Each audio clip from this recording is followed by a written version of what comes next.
هو الذي أنزل عليك الكتاب منه آيات محكمات هن أم الكتاب۔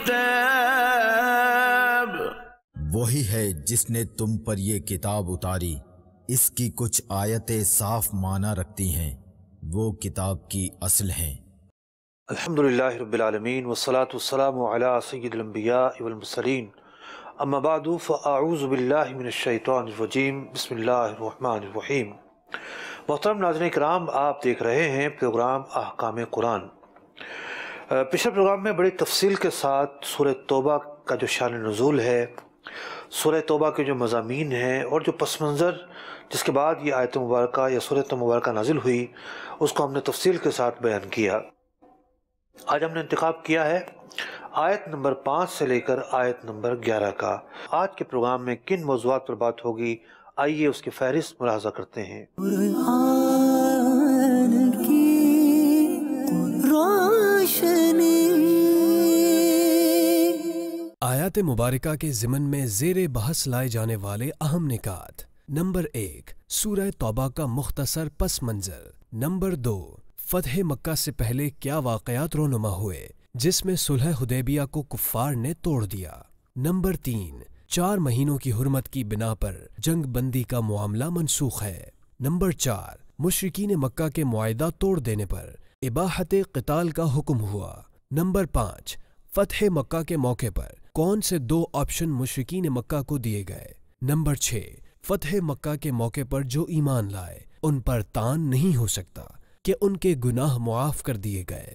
پس منظر اگر آپ کے ذہن میں رہے گا تو ان آیات کی جو تفسیر ہے اس کا سیکھنا، سمجھنا، مطالب کا سمجھنا اور معنی کا جاننا یہ قدر آسان رہے گا۔ تھوڑی تھوڑی تفسیر ہم بیان بھی کرتے چلیں گے۔ آئیے سب سے پہلے آیت نمبر 5 کی تلاوت اور ترجمہ سنتے ہیں۔ قرآن کی روشنی۔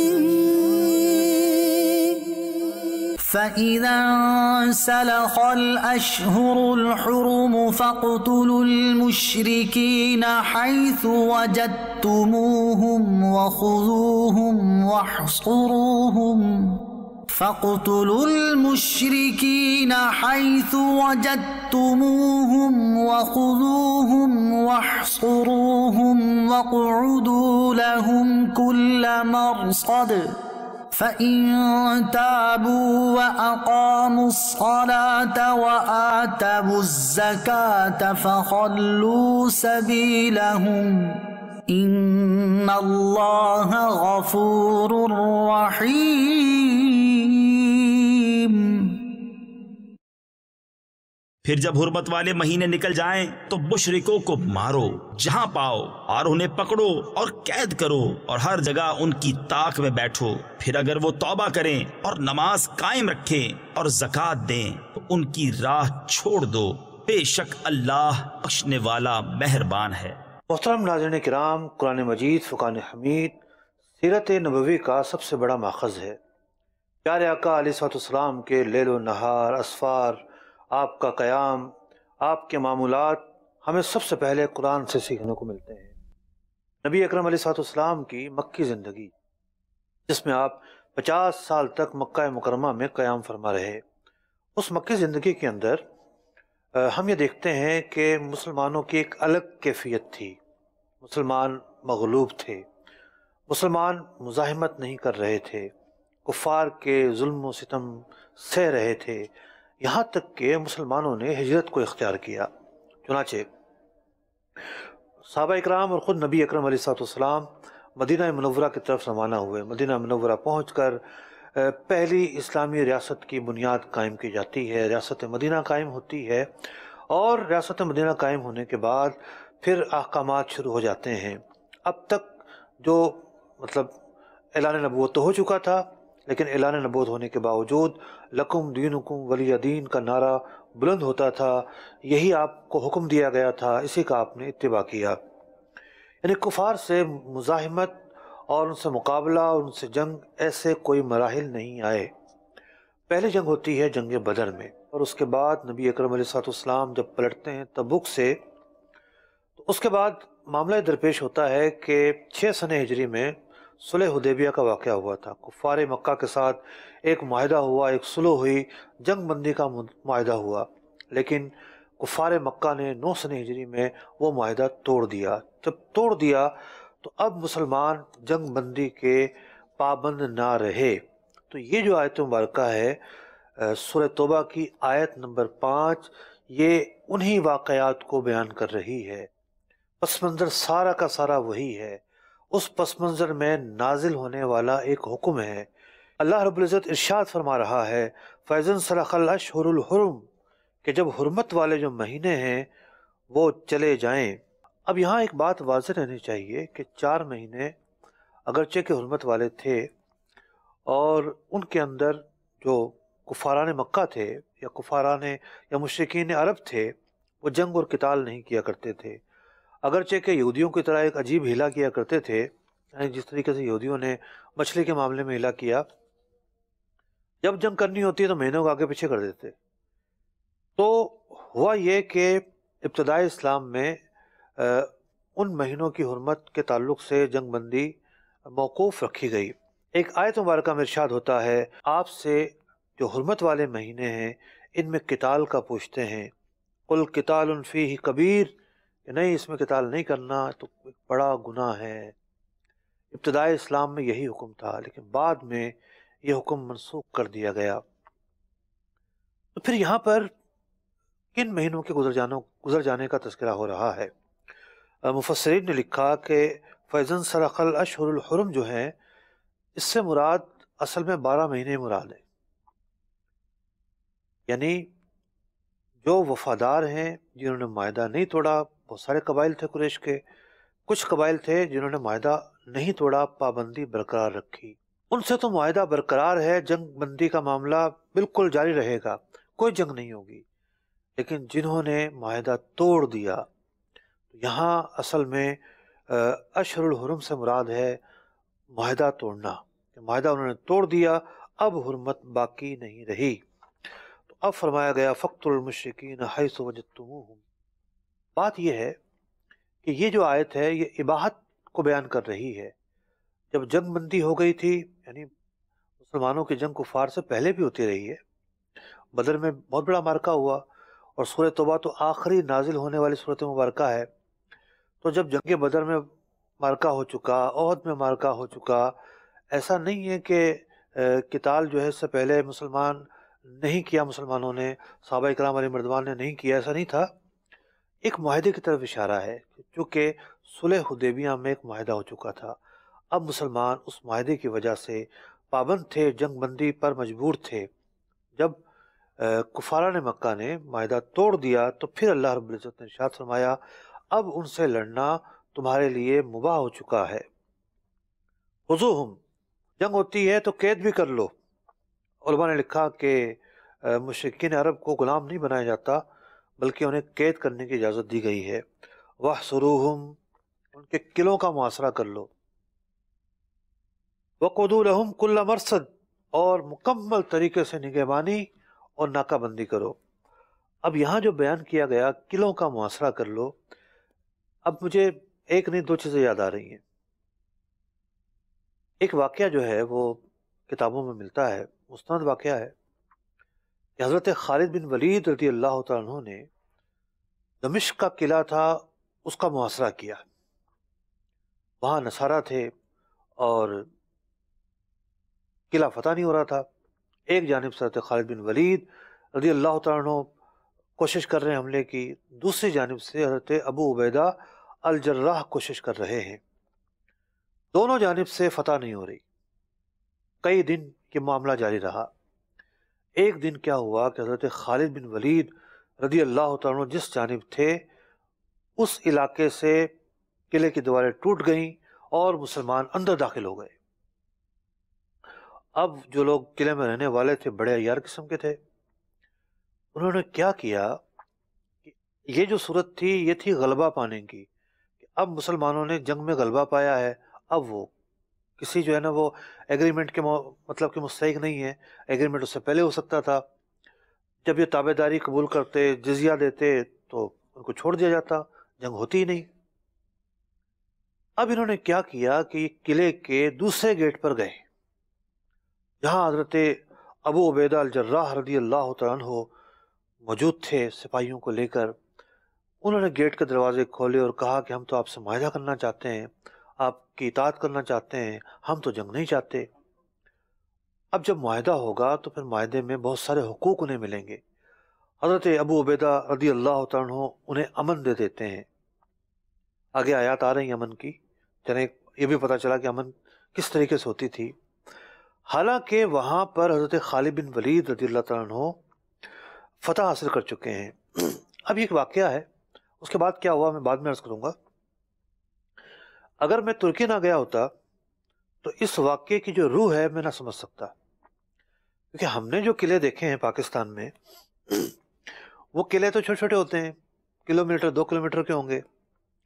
عمر کوٹ میں قلعہ ہے، حیدرآباد میں قلعہ ہے، اسی طریقے سے کئی اور شہروں میں قلعے ہیں، دور سے نزدیک سے دیکھنے کا موقع ملتا ہے۔ لیکن ایک قلعہ وہ تھا کہ جو قسطنطنیہ میں قیصر روم نے بنایا ہوا تھا، تقریباً 20 سے 30 کلومیٹر کا جو ایریا ہے استنبول شہر کا قدیم ایریا، اس کے چاروں طرف فصیل ہے، دیواریں ہیں، اتنا بڑا ایریا۔ اب بتائیے آپ، جب اتنا بڑا ایریا قلعے پر مشتمل ہوگا تو ایک طرف سے جو مسلمان داخل ہوئے دوسری طرف کیا ہو رہا انہیں پتہ ہی نہیں ہوگا۔ یہی معاملہ وہاں ہوا۔ وہ بھی ایک بڑا قلعہ تھا، آج تک وہ قلعہ موجود ہے، اور اس قلعے کے 2 حصے ہیں۔ جن لوگوں نے عہد کر لیا تھا، مسلمانوں نے ان کے علاقے قائم رکھے۔ حضرت ابو عبیدہ الجراح رضی اللہ تعالیٰ عنہ نے جو عہد کیا تھا اس کو قائم رکھا، ان کے گرجا گھر قائم رہے، ان کے علاقے قائم رہے، ان کے محلے قائم رہے، انہیں امان دی گئی۔ آج تک وہ اسی کیفیت میں موجود ہیں اور ان کی اولادیں آج تک چلی آ رہی ہیں۔ اور قلعے کا جو دوسرا جانب تھا، جہاں مسلمانوں نے فتح حاصل کی تھی، چونکہ وہاں کوئی معاہدہ نہیں تھا اور اس کے نتیجے میں ان کو حقوق حاصل نہیں ہونے تھے، تو وہ پھر مسلمانوں کی ملکیت میں آیا، مسلمان اس پر قابض ہوئے۔ تو کتنی جو ہے نا وہ ایک ہی جگہ پر 2 نقشے کس انداز میں کھینچے گئے، اس کا آپ اچھی طرح اندازہ لگا سکتے ہیں۔ تو یہاں پر ذکر ہو رہا ہے وَاحْصُرُوهُمْ، ان کے قلعوں کا محاصرہ کر لو، وَقُعُدُوا لَهُمْ كُلَّ مَرْصَدٍ، اور مکمل طریقے سے نگہبانی اور ناکہ بندی کرو۔ آگے فرمایا گیا فَإِن تَابُوا وَأَقَامُوا الصَّلَاةَ، اگر یہ لوگ توبہ کر لیتے ہیں، نماز قائم کرتے ہیں، وَآتَوُا الزَّکَاةَ، زکوٰۃ ادا کرنے لگتے ہیں، فَخَلُّوا سَبِيلَهُمْ إِنَّ اللَّهَ غَفُورٌ رَحِيمٌ، تو پھر ان کا راستہ چھوڑ دو، ان کے ایمان کو قبول کرو، اور یہ نہ سمجھو کہ یہ زبردستی یا ڈر کی وجہ سے قبول کر رہے ہیں، بلکہ ہمیں ظاہر پر عمل کرنا ہے۔ تو یہاں مفسرین نے بڑے دلچسپ نکات لکھے ہیں، بڑے اہم نکات لکھے ہیں۔ ایک تو نقطہ یہ ہے کہ جہاں معاہدہ ہوتا ہے، مسلمانوں کو معاہدے کا حکم ہے، اور پھر کبھی ایسا موقع آتا ہے کہ ریاست کے لیے ضروری ہے لڑنا، تو ریاست لڑائی بھی کرتی ہے۔ اس لڑائی میں بھی اگر کوئی اطاعت قبول کرنے پر تیار ہو جائے، اپنے مذہب میں رہتے ہوئے اطاعت قبول کرے، اس کی گنجائش موجود ہے، اسے امن دی جاتی ہے، پناہ دی جاتی ہے۔ مسلمان ہونا چاہے اپنی رضامندی سے، اپنی خوشی سے، اس کی بھی اجازت ہے، اور اس بات کا استحقاق نہیں ہے کسی کو کہ کوئی یہ کہے کہ نہیں یہ تو زبردستی مسلمان ہو رہا ہے، ڈر کی وجہ سے ہو رہا ہے۔ نہیں، ایسا نہیں ہے۔ ایک اور نقطہ یہ بیان کیا کہ نماز تو چلیں روزانہ پڑھی جاتی ہے، مسلمان ہوا ہے اور اسلام لاتے زکوٰۃ کیسے ادا کرے گا؟ اصل میں یہاں بیان یہ کیا جا رہا ہے کہ زکوٰۃ دینے کا اقرار کرے کہ ہاں اسلام کی جو تعلیمات ہیں میں اس پر عمل کروں گا، اور جب بھی زکوٰۃ کا موقع آئے گا میں زکوٰۃ ادا کروں گا۔ ورنہ ظاہر بات ہے زکوٰۃ کی تو شرائط ہوتی ہیں، بعض پر فرض ہوتی ہیں، بعض پر نہیں ہوتی۔ جن پر ہوتی ہیں اسلام لے کر آئیں گے، پھر شرائط پائی جائیں گی، ان میں سے 1 سال کا پورا ہونا بھی ہے، تب جا کے جو ہے زکوٰۃ ادا کرنے کے یہ پابند ہوں گے۔ تو اس آیت مبارکہ میں 3 سے 4 باتیں بیان کی گئیں، خاص طور پر وہ میں نے آپ کے سامنے رکھی۔ اگلی آیت یعنی آیت نمبر 6 میں اب امان دینے کا تذکرہ ہے۔ آئیے دیکھتے ہیں اللہ رب العزت نے کیا ارشاد فرمایا۔ وَإِنْ أَحَدٌ مِّنَ الْمُشْرِكِينَ اسْتَجَارَكَ فَأَجِرْهُ حَتَّى يَسْمَعَ كَلَامَ اللَّهِ ثُمَّ أَبْلِغْهُ مَأْمَنَهُ ذَلِكَ بِأَنَّهُمْ قَوْمٌ لَا يَعْلَمُونَ۔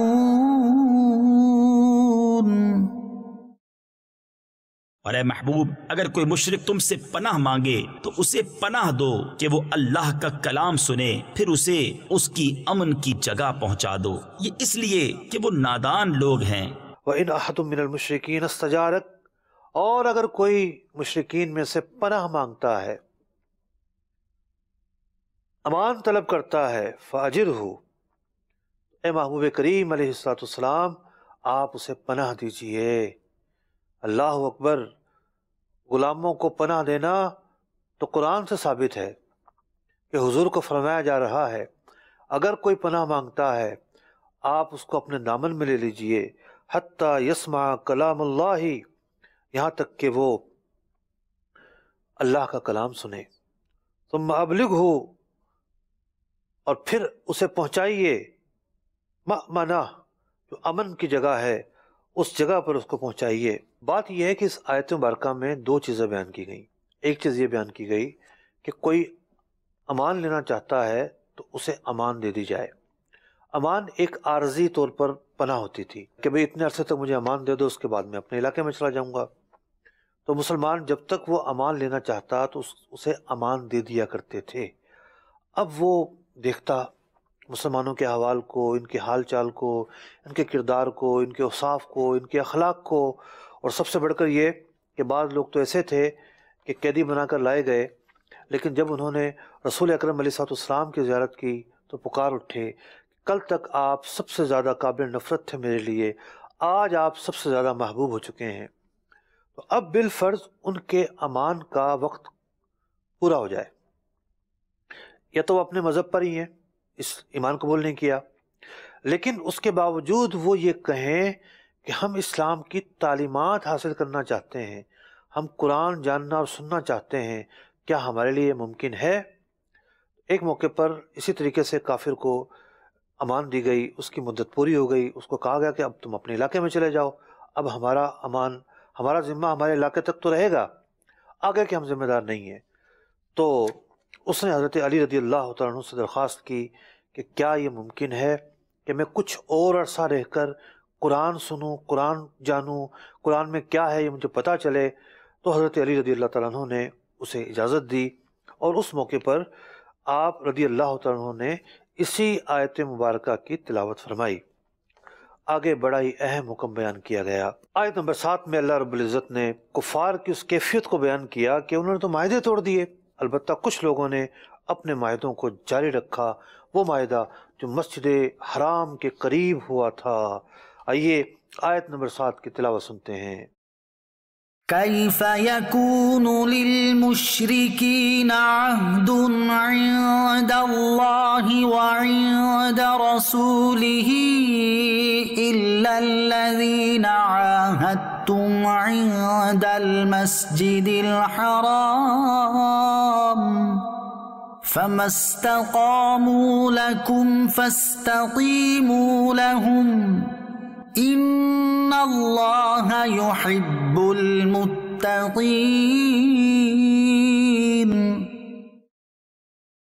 مشرکوں کے لیے اللہ اور اس کے رسول کے پاس کوئی عہد کیوں کر ہوگا مگر وہ جن سے تمہارا معاہدہ مسجد حرام کے پاس ہوا، تو جب تک وہ تمہارے لیے عہد پر قائم رہیں تم ان کے لیے قائم رہو، بے شک پرہیزگار اللہ کو خوش آتے ہیں۔ کیف یکون للمشرکین عہد، مشرکین کیسا عہد ہے ان کا؟ معاہدے کرتے ہیں لیکن معاہدے توڑ دیتے ہیں۔ کیف یکون للمشرکین عہد عند اللہ وعند رسولہ، اللہ اور اس کے رسول سے وہ تو معاہدے کرتے ہیں لیکن معاہدے توڑ دیتے ہیں، ان کا انداز بہت غلط ہے۔ الا الذین عاہدتم عند المسجد الحرام، جب مشرکین نے اپنے معاہدے توڑ دیے تو اب مسلمان بھی ان معاہدوں پر عمل کرنے کے پابند نہیں رہے۔ مراد وہی ہے کہ یا تو ڈیفرنٹ جو علاقوں میں مشرکین عرب تھے انہوں نے معاہدے کیے، بعض نے جاری رکھے، بعض نے توڑ دیے، تو وہ مراد انہوں نے توڑ دیے، یا خاص جو صلح حدیبیہ ہوئی اور مشرکین مکہ نے وہ معاہدہ توڑ دیا، یہ لوگ مراد ہیں۔ تو مفسرین نے اگرچہ کہ یعنی معاہدہ توڑنے والے میں تو یہ مراد ہیں، لیکن استثناء کیا گیا ہے الا الذین عاہدتم من المسجد الحرام، مگر کچھ لوگ وہ ہیں کہ جنہوں نے مسجد حرام کے پاس معاہدہ کیا اور وہ اس معاہدے پر قائم ہیں۔ معاہدہ مسجد حرام کے پاس نہیں ہوا تھا، بلکہ اس سے کئی کلومیٹر دور حدیبیہ کے مقام پر ہوا تھا، لیکن چونکہ وہ جگہ ہل کا کنارہ اور حرم کا کنارہ تھی، مطلب مکے سے دیکھیں تو حرم جو ہے وہاں ختم ہو رہا تھا، اور دوسری طرف سے دیکھیں تو حرم وہاں سے شروع ہو رہا تھا، نزدیکی تھی مسجد حرام سے، اس لیے اس نزدیکی کی وجہ سے اس معاہدے کو مسجد حرام کے قریب ہونا بیان کیا گیا۔ پتہ یہ چلا مسجد حرام شریف میں کوئی معاہدہ کرتا ہے تو اس معاہدے کی جو منزلت ہے، اہمیت ہے، ایفا کرنا ہے، پورا کرنا ہے، اس کی اہمیت اور زیادہ بڑھ جاتی ہے۔ اس لیے اللہ رب العزت نے زجر کے لیے اس بات کو بیان فرمایا کہ مسجد حرام کے پاس معاہدہ ہوا تھا، لیکن کچھ نے باقی رکھا اور کچھ نے توڑ دیا۔ کس نے باقی رکھا؟ مختلف اقوال بیان کیے گئے، لیکن جو راجح قول ہے وہ یہ ہے کہ بنو خزیمہ مراد ہیں یہاں پر۔ امام مجاہد رحمۃ اللہ تعالی علیہ نے بھی اسی کو اختیار کیا، اور جو معاہدہ توڑا گیا وہ اصل میں جو بنو خزاعہ تھے، مسلمانوں نے ان کے ساتھ معاہدہ کیا تھا، لیکن جو بنی بکر تھے وہ بنو خزاعہ کے مخالف تھے، تو مشرکین مکہ نے باوجود یہ کہ ان کو نہیں کرنا چاہیے تھا، بنو خزاعہ کے مقابلے میں بنو بکر کی مدد کی، معاہدے کی خلاف ورزی کی، تو وہ خلاف ورزی کرنے والے قرار پائے، توڑنے والے قرار پائے۔ بنو خزاعہ جو تھے وہ مسلمانوں کے ساتھ ان کا معاہدہ قائم رہا، تو قرآن پاک نے انہی کا استثناء کیا۔ تو پھر آگے فرمایا گیا جس نے معاہدہ پورا کیا فاستقیموا لہم، تو تم بھی ان کے لیے معاہدہ پورا کرو، ان اللہ یحب المتقین۔ اندازہ لگائیے ناظرین کرام، معاہدہ ہوا تھا مسلمانوں کا مشرکین کے ساتھ، لیکن قرآن کہہ رہا ہے کہ اس معاہدے کو جب انہوں نے نہیں توڑا ہے، ایک گروہ نے باقی رکھا ہے، تم بھی باقی رکھو۔ اس لیے اس موقع پر بھی معاہدے کو پورا کرنا تقوی ہے، اور اللہ رب العزت تقوی والوں کو پسند فرماتا ہے۔ مشرکین سے کیا ہوا معاہدہ، اس پر عمل کرنا تقوی قرار دیا گیا ہے۔ آپ اندازہ لگائیے کہ معاہدوں کی کتنی اہمیت ہوتی ہے۔ اس کے بعد قرآن مجید فرقان حمید جانب مخالف جو کر رہے تھے اس کا نقشہ کھینچ رہا ہے۔ جیسا کہ میں نے شروع میں عرض کیا کہ قرآن کریم سیرت کا اولین ماخذ ہے۔ نبی اکرم علیہ السلام کی زندگی میں کیا ہوتا رہا، کیا معاملات پیش آتے رہے، یہ آیات جو ہیں اس پس منظر کو بیان کر رہی ہیں۔ ان آیات کی تفسیر اس وقت تک ہم نہیں جان سکتے جب تک کہ ہم سیرت نبویہ کو نہ جان لے۔ ایک طرف تو یہ کیفیت ہے کہ مسلمان جب معاہدہ کرتے ہیں تو پابندی کرتے ہیں، اللہ رب العزت معاہدوں کی پابندی کو تقوی قرار دیتا ہے۔ دوسری طرف کفار کا کیا معاملہ ہے؟ جب بھی موقع ملتا ہے معاہدے توڑ دیتے ہیں۔ آیت نمبر 8 میں اس بات کو بیان کیا گیا، آئیے تلاوت سنتے ہیں۔ كيف وإن يظهروا عليكم لا يرقبوا فيكم إلا ولا ذمة يرضونكم بأفواههم وتأبى قلوبهم وأكثرهم فاسقون۔ بھلا کیوں کر ان کا حال تو یہ ہے کہ تم پر قابو پائیں تو نہ قرابت کا لحاظ کریں، نہ عہد کا، اپنے منہ سے تمہیں راضی کرتے ہیں، اور ان کے دلوں میں انکار ہے اور ان میں اکثر بے حکم ہیں۔ کفار ان کی حالت کیا ہوتی ہے؟ اگر وہ تم پر غلبہ پالیں، قابو پالیں، نہ تو قرابت داری کا لحاظ رکھیں گے، نہ کسی عہد کا لحاظ رکھیں گے۔ علماء بیان کرتے ہیں کہ ایک کالا سانپ ہوتا ہے نا، کوبرا، کالے سانپ کئی طرح کے ہوتے ہیں، وہ کوئی فنکاری وغیرہ نہیں مارتا، انتہائی خاموشی سے آتا ہے، نہ اپنے آپ کو ظاہر کرتا ہے، چھپتا چھپاتا آئے گا، ڈسے گا اور چلا جائے گا۔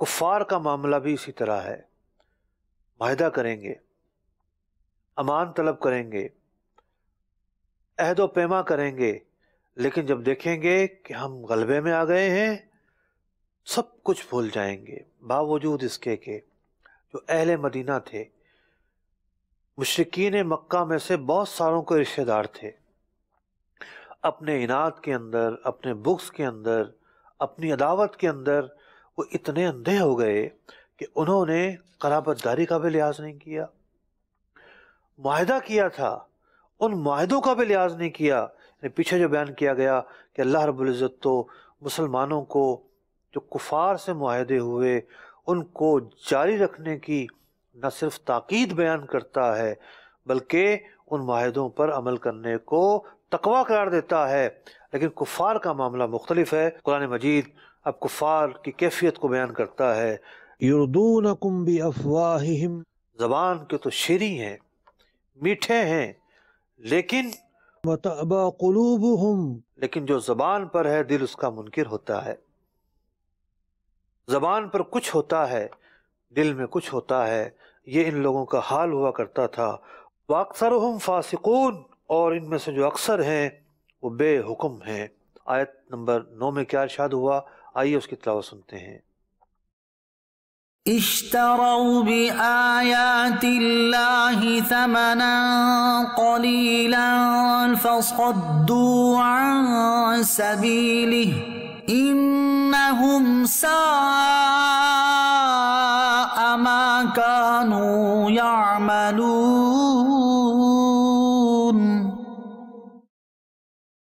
اللہ کی آیتوں کے بدلے تھوڑے دام مول لیے تو اس کی راہ سے روکا، بے شک وہ بہت ہی برے کام کرتے ہیں۔ فرمایا گیا اشتروا بآیات اللہ ثمنا قلیلا، معاہدہ کرنے کے باوجود توڑ دیا۔ وہ معاہدہ تو مسجد حرام شریف کے قریب ہوا تھا، اور مسجد حرام کے قریب ہونے والا معاہدہ اللہ کے نام پر ہوا تھا، لیکن اللہ کے نام کو بھی بیچ دیا گیا، اس معاہدے کو توڑ دیا گیا۔ فصدوا عن سبیلہ، اور کفار کا یہی معاملہ ہے کہ وہ اللہ کی راہ سے روکا کرتے ہیں۔ انہم ساء ما کانوا یعملون، اور بہت ہی برے کام کیا کرتے ہیں۔ تسلسل تو وہی چل رہا ہے کہ صلح حدیبیہ ہوئی، اور صلح حدیبیہ کے بعد پھر کیا کیا معاملات پیش آئے۔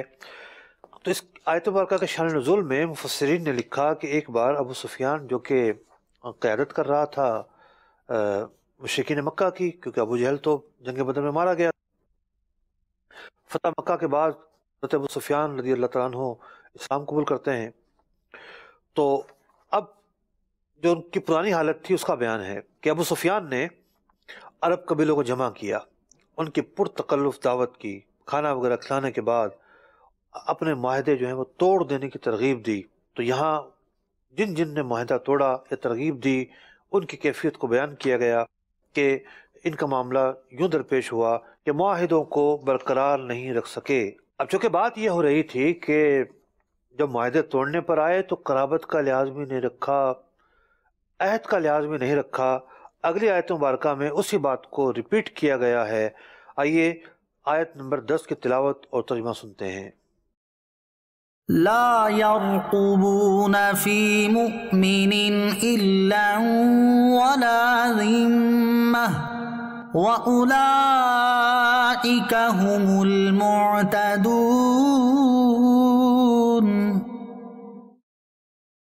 کسی مسلمان میں نہ قرابت کا لحاظ کریں نہ عہد کا، اور وہی سرکش ہیں۔ آیت نمبر 10 کی تفسیر پیچھے بیان ہو چکی، وہی موضوع تھا، وہی مضمون تھا جو دوبارہ ریپیٹ ہوا۔ آیت نمبر 11، آئیے اس کی تلاوت اور ترجمہ سنتے ہیں۔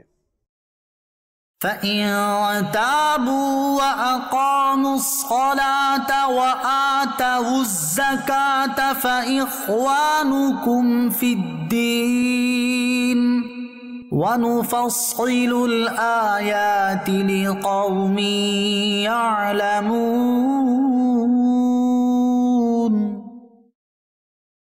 پھر اگر وہ توبہ کریں اور نماز قائم رکھیں اور زکوٰۃ دیں تو وہ تمہارے دینی بھائی ہیں، اور ہم آیتیں مفصل یعنی کھول کھول کر بیان کرتے ہیں جاننے والوں کے لیے۔ بات چل رہی تھی معاہدوں کی خلاف ورزی کی۔ اہل مکہ جب مسلمانوں نے مکہ مکرمہ فتح کر لیا تو پھر نبی اکرم علیہ السلام کی طرف سے انہیں 4 مہینے کا ٹائم دیا گیا کہ یا تو اسلام قبول کر لو یا پھر اب یہ ریاست ہماری ہے، اب یہاں ہماری اطاعت ہوگی، اگر اسی حالت میں رہتے ہو تو مکہ مکرمہ میں تو غیر مسلم نہیں رہ سکتے، تم دوسرے وطن چلے جاؤ۔ انہیں دونوں آپشن دے دیے گئے، چونکہ وہ لڑے نہیں، انہوں نے ہتھیار ڈال دیے تھے، اس لیے کوئی قتال نہیں ہوا۔ دین اسلام کی تعلیمات ہیں، بعض جگہوں پر اس انداز میں بیان کیا جاتا ہے اس تعلیمات کو کہ کوئی یہاں پر دوسرا رخ ہی نظر نہ آئے۔ جناب معاہدوں کی گنجائش ہوتی ہے، اطاعت کی گنجائش ہوتی ہے، ذمہ مرنے کی گنجائش ہوتی ہے، امان دیا جاتا ہے، عہد کیا جاتا ہے، عہد کی پابندی کی جاتی ہے۔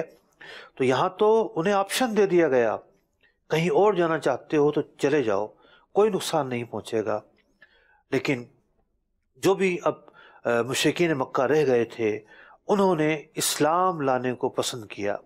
اب ذرا اندازہ لگائیے، یہ وہی لوگ ہیں جنہوں نے مسلمانوں کے کلیجے کھائے تھے، یہ وہی لوگ ہیں کہ جو مسلمانوں پر حملہ آور ہوئے تھے، پھپتیاں کستے تھے، یہ وہی لوگ ہیں جنہوں نے بدر کے میدان میں مسلمانوں سے جنگ کی، احد کے میدان میں مسلمانوں سے جنگ کی۔ لیکن قرآن کیا فرما رہا ہے؟ اگر یہ ایمان لے آتے ہیں فَإِخْوَانُكُمْ فِي الدِّينِ، تو یہ تمہارے مسلمان بھائی ہوں گے، کوئی اب ان سے بدلہ نہیں لینا ہے۔ فرمایا گیا فَإِن تَابُوا وَأَقَامُوا الصَّلَاةَ وَآتَوُا الزَّكَاةَ، اگر توبہ کر لیتے ہیں، نماز قائم کرتے ہیں اور زکوٰۃ ادا کرتے ہیں، فَإِخْوَانُكُمْ فِي الدِّينِ، اب یہ تمہارے مسلمان بھائی ہیں۔ یہی وجہ ہے کہ نبی اکرم علیہ السلام نے تمام اہل مکہ کی توبہ کو قبول فرمایا۔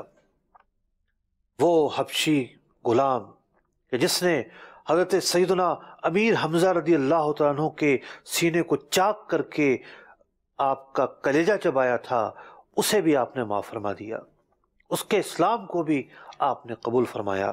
تو اسلام جو ہے اس سے قبل کی جو جتنے بھی گناہ ہوتے ہیں سب کو معاف کر دیتا ہے۔ پچھلے ایک پروگرام میں ہم نے بڑی تفصیل کے ساتھ بیان کیا کہ حقوق العباد کے تعلق سے کیا صورت بنے گی۔ یہ پٹی آپ دیکھ رہے ہیں، اس میں کون سے پروگرام میں بیان کیا تھا، یوٹیوب پر یہ پروگرام موجود ہے، اس کو دیکھا جا سکتا ہے۔ یہاں ایک بات اور علماء نے لکھی کہ یہاں 2-3 چیزیں بیان کی گئی کہ جناب توبہ کر کے نماز شروع کر دیتے ہیں، زکوٰۃ دینا شروع کر دیتے ہیں تو اب یہ مسلمان ہو گئے۔ تو بات یہ ہے کہ بعض اوقات اسلام کی جو ضروریات دین چیزیں ہیں، جو ضروری چیزیں جو ایمان لانے کے لیے ضروری ہوتی ہیں، ساری بیان نہیں کی جاتی۔ جیسا کہ کئی مواقع پر کہا گیا جو آخرت پر ایمان رکھے وہ مسلمان ہے، لیکن اس سے مراد یہ ہے کہ تمام چیزوں پر، توحید کے تعلق سے اس کا ایمان ہو، نبوت کے تعلق سے اس کا ایمان ہو، ضروریات دین کے تعلق سے اس کا ایمان ہو۔ تو قرآن پاک میں کئی جگہوں پر اجمال ہوتا ہے، کچھ چیزوں کو بیان کر دیا جاتا ہے، چونکہ یہ ایک مرکزی چیزیں ہیں۔ نماز پڑھنے والا سبھی چیزوں کا اقرار کر رہا ہوتا ہے، زکوٰۃ دینے والا ایک نئی چیز تھی زکوٰۃ ان کے لیے، تو اس لیے بطور خاص اس کو بیان کیا گیا۔ اور یہی وجہ ہے کہ حضرت صدیق اکبر رضی اللہ تعالیٰ عنہ کے دور میں فتنہ ارتداد جب شروع ہوا تو وہ زکوٰۃ کی ادائیگی کے انکار سے شروع ہوا، منع کر دیا انہوں نے کہ ہم زکوٰۃ ادا نہیں دیں گے، تو اس لیے یہاں بطور خاص زکوٰۃ کا ذکر کیا گیا۔ فرمایا گیا وَنُفَصِّلُ الْآيَاتِ لِقَوْمٍ يَعْلَمُونَ، اللہ رب العزت جاننے والوں کے لیے اپنی آیات کو کھول کھول کر بیان کرتا ہے۔ محترم ناظرین کرام، صلح حدیبیہ کے پس منظر میں، فتح مکہ کے پس منظر میں، یہ سورہ توبہ کی آیت نمبر 5 سے لے کر آیت نمبر 11 تک آیات تھیں، اس کی تفسیر ہم نے بیان کرنے کی کوشش کی۔